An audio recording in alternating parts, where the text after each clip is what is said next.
Very silent ladies and gentlemen, Her Excellency, the Governor General of St. Vincent and the Grenadines.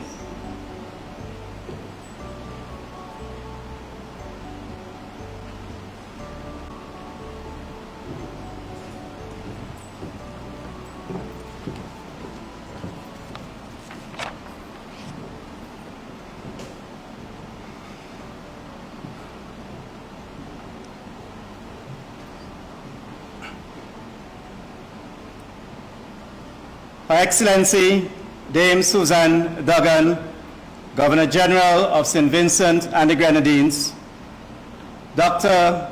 Godwin Friday, Mrs. Friday and family, Mr. A.N Eustace, former Prime Minister of St. Vincent and the Grenadines, Mr. Geoff Patton, resident British Commissioner, Mr. Enville Williams, Commissioner of Police, members of the New Democratic Party, senior public officials, specially invited guests, ladies and gentlemen, members of the media, good evening.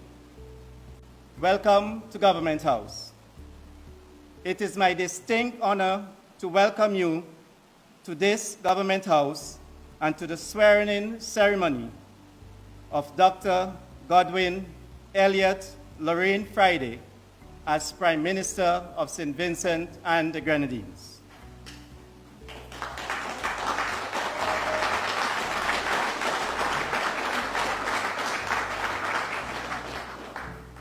I will now invite Dr. Godwin Friday to swear his oath of secrecy, his oath of allegiance, and oath of office to familiarize his appointment as Prime Minister.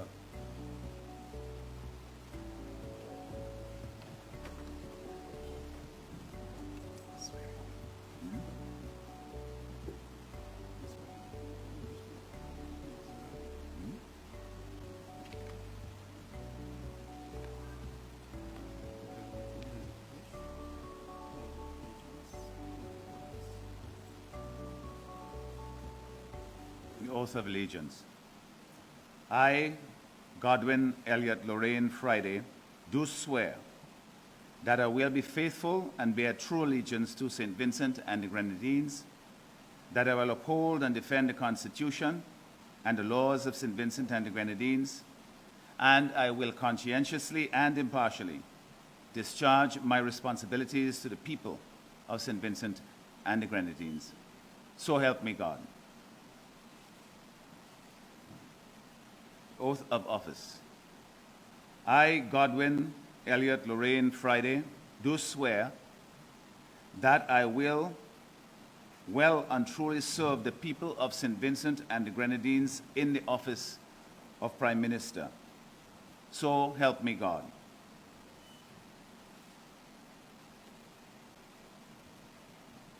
The oath of secrecy.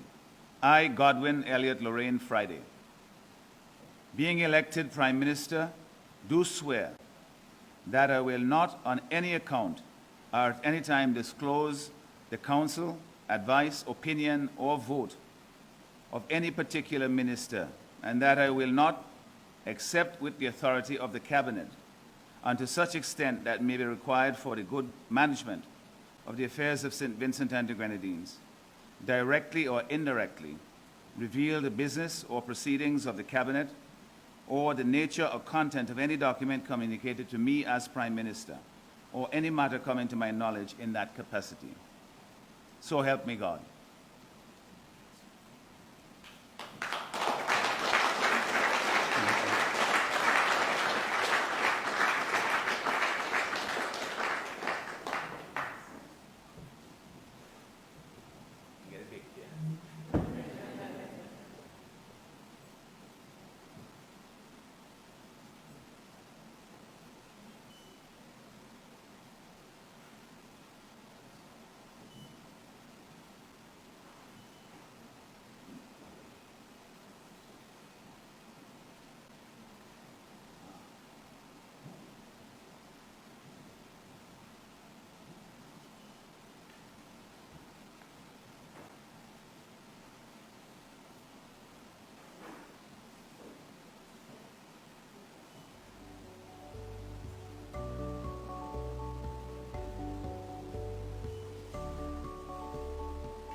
Thank you, the Honorable Prime Minister. Ladies and gentlemen, it is my esteemed pleasure to invite Her Excellency the Governor General of St. Vincent and the Grenadines, Dame Susan Duggan, to give remarks. Her Excellency.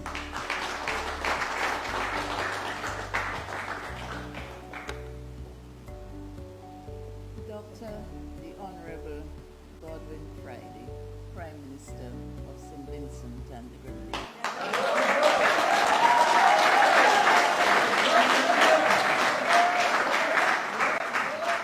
And Mrs. Friday. Mr. A.N. former Prime Minister of St. Vincent and the Grenadines. Mr. Geoff Patton, resident British Commissioner.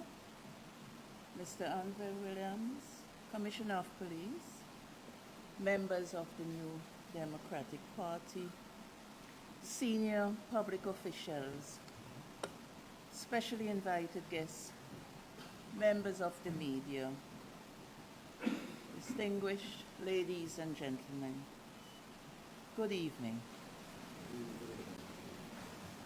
Welcome to Government House, all of you. And it is an honor to congratulate Dr. the Honorable Godwin Friday, whom the people have chosen to lead St. Vincent and the Grenadines for the next 5 years.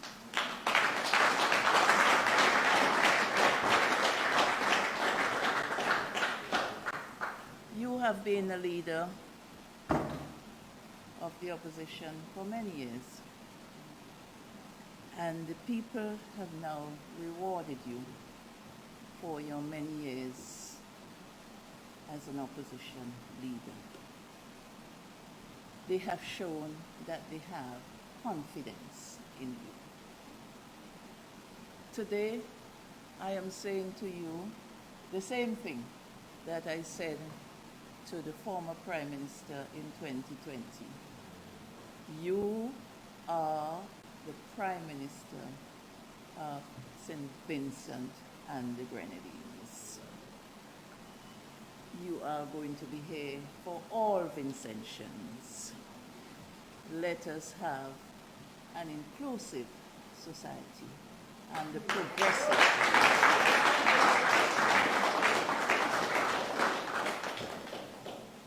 I wish you abundant success. And I pray that God will help you to manage St. Vincent and the Grenadines, this nation, in turbulent times, because the world out there is very turbulent, and you will need all the support you can get from other members of the party, from the general public, and from all well-wishers. So congratulations to you.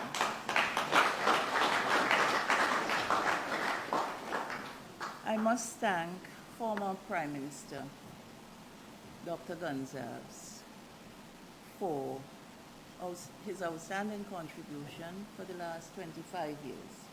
25 years as Prime Minister is a very long time, and I am sure there has been a lot done in that period, and we are hoping that we can build on some of those areas, some of the strengths that would have been put in place as a foundation.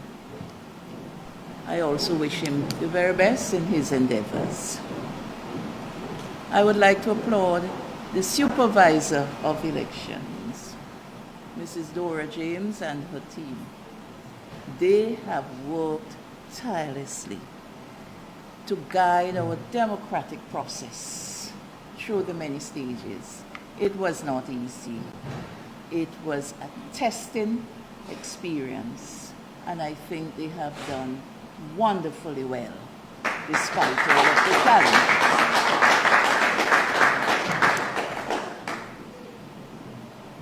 To the Commissioner of Police and members of the Constabulary, I wish to thank you for a job well done. You have worked assiduously with your team to ensure the elections went peacefully and that there was stability in our country. I thank you from the bottom of my heart, Commissioner.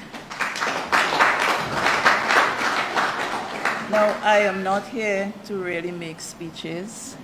I am waiting to hear from the new Prime Minister, so I pray God's blessing on the proceedings and his guidance throughout the next 5 years. Thank you all for coming.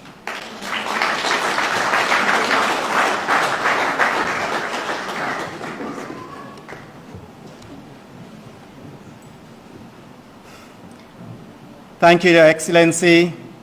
Ladies and gentlemen, the Prime Minister of St. Vincent and the Grenadines, Dr. the Honorable Godwin Elliott Lorraine Friday.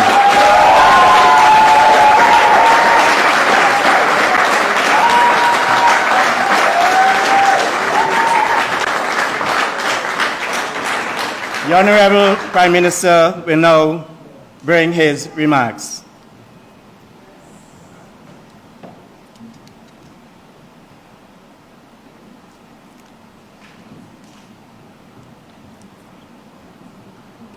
Your Excellency,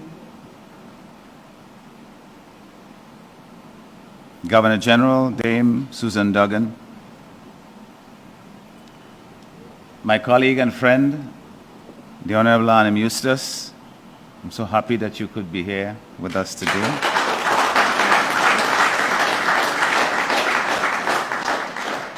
Jeff Patton, the resident British Commissioner of Police, Mr. Enver Williams, members of the New Democratic Party, my colleagues and friends, senior public officials, specially invited guests, members of the media, ladies and gentlemen, good afternoon.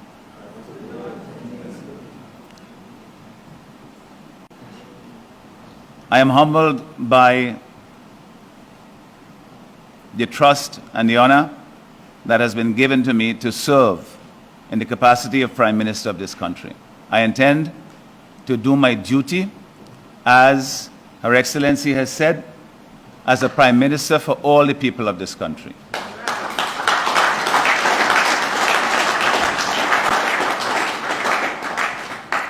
It is my duty to do what I can to uplift living standards, moral values, hopes and expectations of our people, to enable each and everyone to dream and aspire to a better life in this country, and to not be prevented or obstructed from doing so by partisan politics, by unnecessary interference, so that they may be able to achieve their very best for themselves, their family, and for our country. For that is the only way that we are going to go forward. I wish to thank Almighty God for the strength and courage that He has instilled within me, and for answering my prayers when there were times, and there will be times, when the challenge seemed too great. I always remember that in such times, and in others when we have joy and pleasure, that we take it to the Lord in prayer. I intend to do so as Prime Minister as well.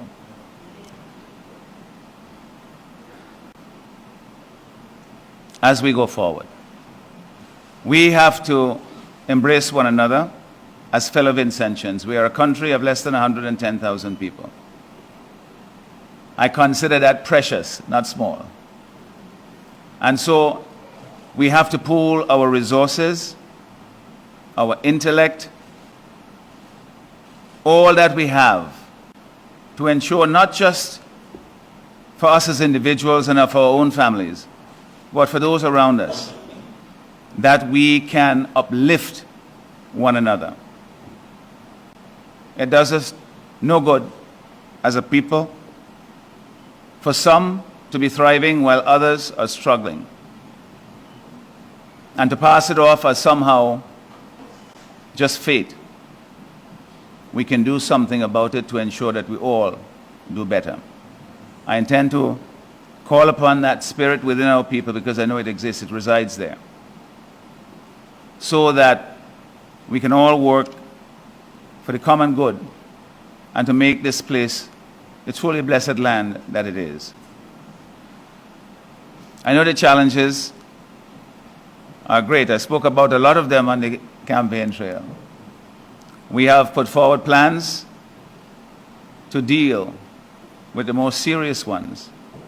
I understand the challenges of office and the changes that take place from time to time, but we will remain adaptable, open ears to those who have solutions that might be better than the ones that we have put forward, and to listen and to embrace.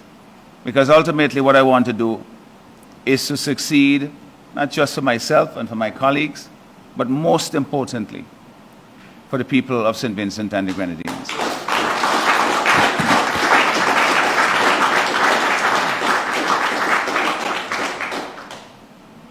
I want to thank my family. My wife, A.A.N, small in stature, but I tell you,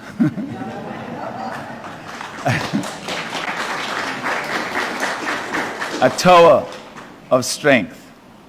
And for my children, Nicholas and Christian, who have been there, offering critical advice when necessary,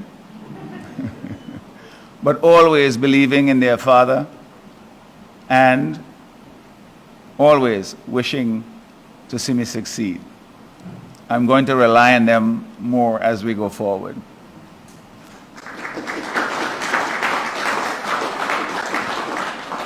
And to my colleagues, we have been together for many, many years, some of us. We have done our duty in the best way we saw fit.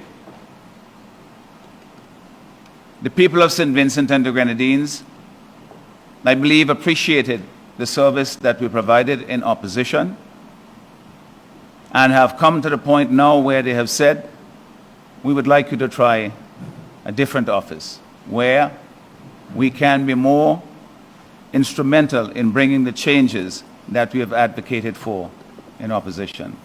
I relish that opportunity, and my colleagues, I know they can't wait to get started.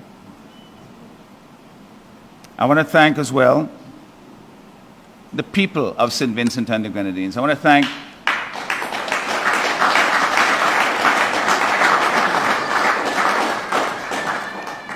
for the tremendous confidence that you have placed in us with such a resounding victory yesterday at the polls.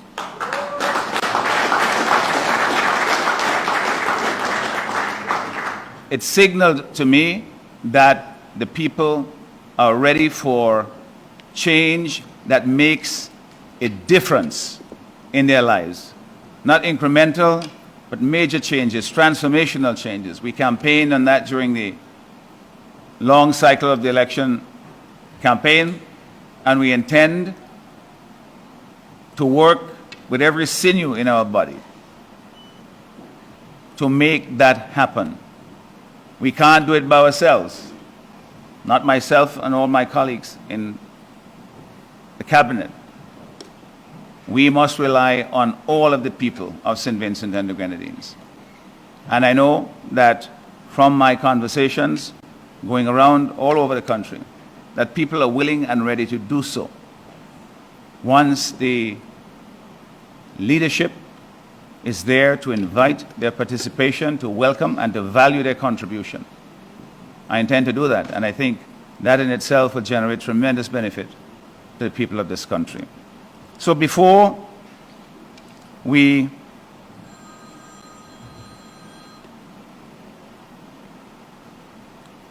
proceed next week, where I will announce the members of my cabinet and other senior officials, I want us all, during the time before we get to that point, to consider individually how we can also contribute more in our communities, in the places where we work, giving each other the benefit of the doubt, always lending a helping hand rather than trying to take an advantage.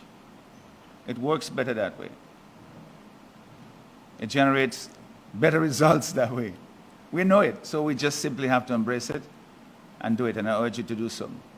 And of course, next week my cabinet colleagues will join me, and we set fully to work, implementing what we have set out to the people of this country and more.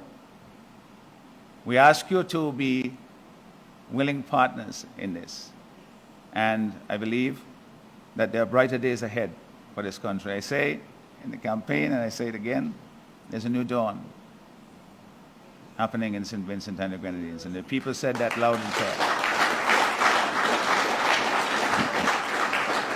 And it is one that will bring, ushering greater prosperity, peace and security in our communities, hope and expectations in our young people that they can have fulfilling lives here, a society that cares for the vulnerable, that values every child, every human being, and at the same time, recognizing our limitations. We know that we are a poor country, but we can do a lot more with what we have than we are doing currently. And I urge us all to work to that end. Mr. Eustace, we made it. And I thank you so much for the example that you set for us in opposition and when you were the leader of our great party.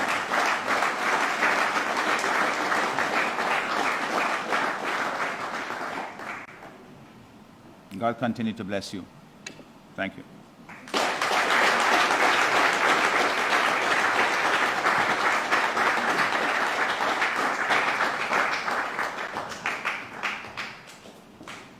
Thank you, Dr. the Honorable Prime Minister. Ladies and gentlemen, this brings us to the end of today's swearing-in ceremony. Thank you for being with us, and do enjoy the rest of the evening. Thank you.